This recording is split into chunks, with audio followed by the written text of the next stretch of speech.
Loren, it's great to see you. I'm so excited about tonight's show. Yeah. What's going on with the band? A lot of good things.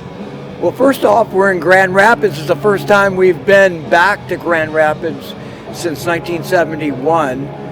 And to be outside of the pyramid scheme in the alley next to some trash cans, we feel right at home. I feel right at home. It's appropriate in a sense. Yeah, you know? But, exactly. So, you got a new record. Tell us a little bit about that. Yeah, it's called Everything You Thought You Knew. And we're very excited about it. It's a 5-song EP. Yes. 4 new originals with a blistering cover of Till the End of the Day by the Kinks. Wow. You sent me a link so I could kind of preview it, and I burned it to a CD, and I listened to that. I jammed to that on the way here. Oh, nice. I love it. I love the song. Oh, thank you. Absolutely. So, this is the first stop of 3 in Michigan. Memorial Weekend, it's the triple threat of Dogs Strange shows. Grand Rapids tonight, Lansing tomorrow, Detroit on Saturday. That's awesome. That's awesome. I'm kind of hoping you can make this an annual thing. Well, we'd like to move back to the Midwest and be able to play the Midwest all the time, so I don't know what will happen. But speaking of that, you've got quite a thing going on where you are located. Los Angeles area? Is that what it is? I live in the northern suburbs of Santa Clarita. Okay, but there's a lot of musicians that you kind of hang out with, right? And you kind of help each other from It's a great, it kind of reminds me of like when I think about jazz cats in the 30s, you know, they had artist workshops, and we have like, there's one place that I'm still in Little Caesar, and we have our lockout studio where Little Caesar, the Dogs, Slamdinistas, Richard Duguay, who I introduced you to, he rehearses there. Sure. Tony Marsico and the Ugly Things and the Cruzados rehearse there. So it's a really tight scene with those bands that I'm involved with. And just in general, there's a really vibrant rock and roll scene in Los Angeles. And that I have noticed, but you're also involved as a songwriter, a producer for some of these musicians. Yes, I managed the Hollywood Stars, this veteran band that was put together by Kim Fowley in '72.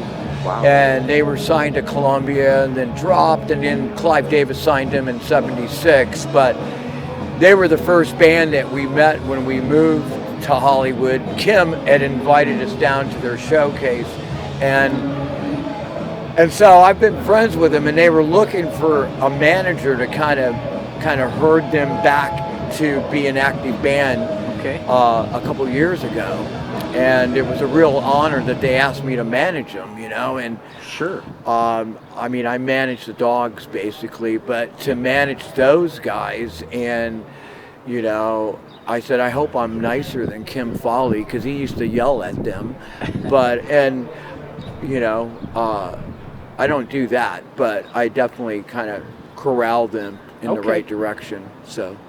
And we all need that from time to time. Look who's around the corner. Do you want to come over here? Mary, do you want to pop into this thing? Oh, okay. I'm just going to get something to eat. Oh, yep. Yep. So, what's your thought about all this? The band? Oh, the band? The thought? The Dogs. From the this beginning? Many years later. Oh, now? Yes. Oh my God. Uh-oh. Oh my God. I treasure that. I want you both to autograph it if you would. We will. Yep. Well, here we are. We're still here. We're still kicking out the gems. Right. Yeah. Is it still fun? Yeah. Okay. Yeah. That's the most important part, I would think. Yeah. You know, if you're not having fun. It's fun playing. Yeah, I like to do that. That's awesome. Yeah. It's sure not about the money. It was never about the money. Okay. You know, it's not about the fame or fortune. You know, after like almost 60 years, we are pretty famous on the underground. Thank God for bootleggers. Yep. but it's something that, yes, we love it, but it's something that we just do because we'd probably go nuts if we didn't do it, you know. So Don't know why we do it. It's still art to me. You know what I mean? Yeah. This is the creativeness of it. Speaking of, I think you're a tremendous songwriter. Is there a certain thing that you do to get in that space? Like maybe if you start to realize, hey, I need some more material, we need some new stuff. Do you have a particular routine?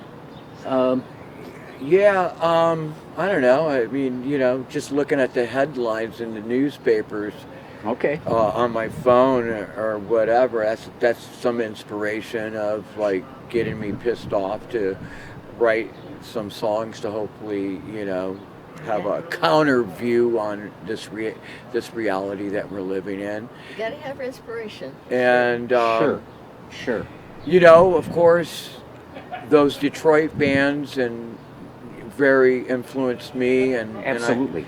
and you know, Mary was influenced by Motown, and I mean, bands like the MC5 really stood for something, and that had a huge impression on me. So we try to do our little bit to think that rock and roll could Just keep it going, yeah.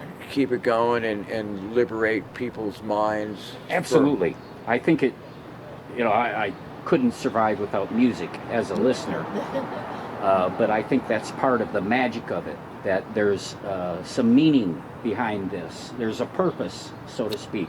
Yes. And I guess that really evolved in the late 60s, you know, Oh, yeah. that kind of style. But that's Exactly. great, man. That's great. And I see your songs that way too, that you're actually saying something, you know, making a message.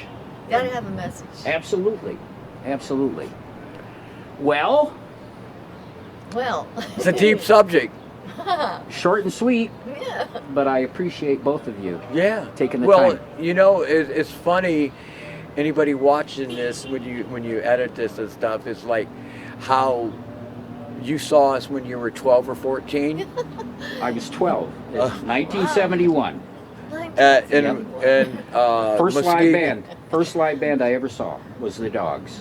Well, I'm glad we could pop your cherry with some Yes! loud ass rock and roll, Oh man. my goodness. But Where was that at? Muskegon. LC Walker Arena. Yeah. Yeah. It changed my life. You know, even when I was this tall. Amazing. I Me was- too. It hit me, and I said, "That's what I've got to do." That's great. And I'm so glad that you felt that way. Yeah. You know. But And it was so great to meet you a year and a half ago when we played Graywell Hall in Lansing, Right. where I'd never met you before. I'd talked to you Absolutely. on the phone, but to meet you after all those years, and here we are, like, still rocking and rolling, and you know, it's a pleasure on our side, so thank you. Yeah. Thank you very much. Rock on. yes. Well, my favorite band, Thank you. Very and we're much. about ready to see them in a little bit. So In downtown Grand Rapids. Yes! Hey. Oh! Okay. thanks.